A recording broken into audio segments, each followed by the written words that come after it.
Kidney 1 minute में लगभग आधा कप रक्त फिल्टर करती है। ग्लोमेरुलस आपके रक्त को फिल्टर करता है, नलिका आवश्यक पदार्थ को रक्त में लौटाती है। आपका जीएफआर कम है तो आपको कई चीजें करने की जरूरत है। ज्यादा वेट डायरेक्ट आपकी किडनी पर प्रेशर डालता है।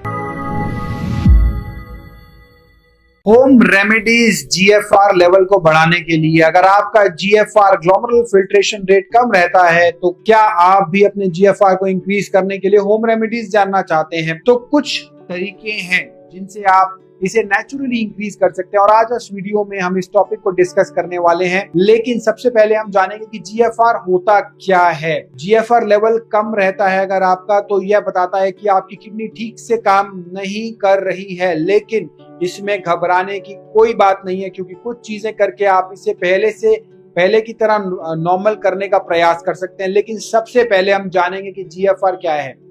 मैं डॉक्टर पुनीत धवन कर्मा आयुर्वेदा में आपका स्वागत करता हूं। जीएफआर का मतलब है ग्लोमेरुलर फिल्ट्रेशन रेट। यह एक तरह का टेस्ट है जो किडनी के जीएफआर परीक्षण यह निर्धारित करने में मदद करेगा कि आपकी किडनी कितना अच्छा काम कर रही है। औसतन आपकी किडनी 1 मिनट में लगभग आधा कप रक्त फिल्टर करती है। आपका जीएफआर सामान्यतः आपकी उम्र पर, आपके लिंग पर निर्भर करता है और साथ साथ जीएफआर टेस्ट यह परीक्षण यह निर्धारित करने के लिए किया जाता है कि आपकी किडनी कितना रक्त फिल्टर करती है। इसी के नाम से भी जाना जाता है जीएफआर। आपकी किडनी में फिल्टरिंग इकाइयां होती हैं जिन्हें नेफ्रॉन्स कहा जाता है। इन इकाइयों में एक ग्लोमेरुलस और एक नलिका होती है। ग्लोमेरुलस आपके रक्त को फिल्टर करता है, नलिका आवश्यक पदार्थ को रक्त में लौटाती है और साथ ही अपशिष्ट यानी कि बचा हुए को हटा देती है। ग्लोमेरुलर निस्पंदन दर एक रक्त परीक्षण यानी कि जो ग्लोमेरुलर फिल्ट्रेशन रेट है उसे 1 मिनट में फिल्टर करने के लिए रक्त की मात्रा की जांच की जाती है। औसतन आपकी किडनी 1 मिनट में लगभग आधा कप रक्त फिल्टर करती है और उसकी हेल्थ के बारे में बताती है। ऐसे में अगर आपका जीएफआर कम है तो आपको कई चीजें करने की जरूरत है। सबसे पहले आपको सफिशिएंट क्वांटिटी में पानी पीना है। बहुत ज्यादा भी नहीं पीना है, बहुत कम भी नहीं पीना है। नॉर्मल जीएफआर के लिए हाइड्रेशन जरूरी है, क्योंकि इसमें किडनी को टॉक्सिन्स फिल्टर करने में हेल्प मिलती है और किडनी फंक्शन प्रॉपर काम करते हैं। लेकिन आप ज्यादा पानी पिएंगे तो फ्लूइड ओवरलोड होने की संभावना भी रहती है, तो इसलिए आपको हाइड्रेशन रखना है, प्रॉपर मात्रा में पानी पीना है। लेकिन अगर आपको पहले से कोई किडनी डिजीज है तो इसके लिए आप अपने डॉक्टर से कंसल्ट करके ही इसका प्रयोग कीजिए। दूसरा तरीका है हेल्दी डाइट लेना। कई बार आपकी डाइट भी जीएफआर और किडनी हेल्थ दोनों को इफेक्ट कर सकती है। इसके लिए आप सेब, नाशपाती, बेरीज जैसे फल और बीन्स, लौकी, गाजर, फूल गोभी जैसी सब्जियों को अपनी डाइट में इंक्लूड कर सकते हैं। साथ ही आप बाजरा, किनुआ और ब्राउन राइस जैसे साबुत अनाज भी खा सकते हैं, क्योंकि इनमें ज्यादा प्रोटीन होता है जो किडनी की हेल्थ के लिए अच्छा भी होता है।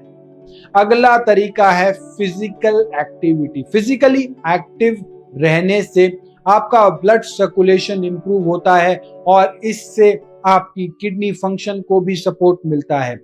इसके आप हल्की फुल्की एक्सरसाइज, योग, प्राणायाम कर सकते हैं। लेकिन उन लोगों को कोई भी एक्टिविटी करने से पहले अपने किसी डॉक्टर की सलाह ले सकते हैं। हमारे भी पूरे इंडिया में बहुत सारे क्लिनिक है, वहां आकर भी आप हमारे डॉक्टर से भी सलाह ले सकते हैं। नहीं तो आपके आसपास जो भी आयुर्वेदिक डॉक्टर हो या आप जिससे भी प्रोफेशनल सलाह लेते हैं उससे आप ले सकते हैं। ज्यादा स्ट्रेस भी किडनी के काम पर नेगेटिव इंपैक्ट डालता है, इसलिए आप स्ट्रेस को रिड्यूस करके भी अपने जीएफआर को कंट्रोल कर सकते हैं और इससे आपकी किडनी के फंक्शन में भी सुधार हो सकता है।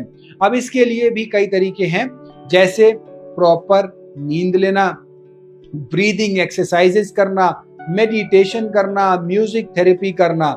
इनसे स्ट्रेस कम होता है और जीएफआर लेवल भी नॉर्मल होता है, इंप्रूव करने में सहायता मिलती है। 5वां और आखिरी तरीका है वेट मैनेजमेंट। ओवरवेट होना भी एक रीजन है जो आपके जीएफआर को रिड्यूस करता है और किडनी फंक्शन को वीक बना सकता है, क्योंकि ज्यादा वेट डायरेक्ट आपकी किडनी पर प्रेशर डालता है। इसीलिए वेट मैनेजमेंट और हेल्दी बने रहने के लिए आप कैलोरीज का सेवन कम करें और वेट मैनेजमेंट के लिए न्यूट्रिएंट्स रिच डाइट ले सकते हैं। साथ ही आपको अपना प्रोटीन, नमक और चीनी का इंटेक भी कंट्रोल करना होगा। इस तरीके से आप अपने जीएफआर लेवल को इंक्रीज कर सकते हैं और किडनी को लंबे समय तक हेल्दी बनाए रख सकते हैं। लेकिन कोई भी तरीका अपनाने से पहले किसी भी अपने आसपास के नियर बाय डॉक्टर से सलाह लेकर उसे प्रॉपरली अपनाएं। साथ साथ हमारे अभियान हर घर गिलोय से जुड़े और छोटी मोटी होने वाली जो आपको बीमारियां होती हैं उन सभी को आप होने से बच सकते हैं अपनी इम्यूनिटी को बढ़ाकर, क्योंकि गिलोय जो है वो महाऔषध है जो आपकी इम्यूनिटी को बढ़ाने में सहायता करता है।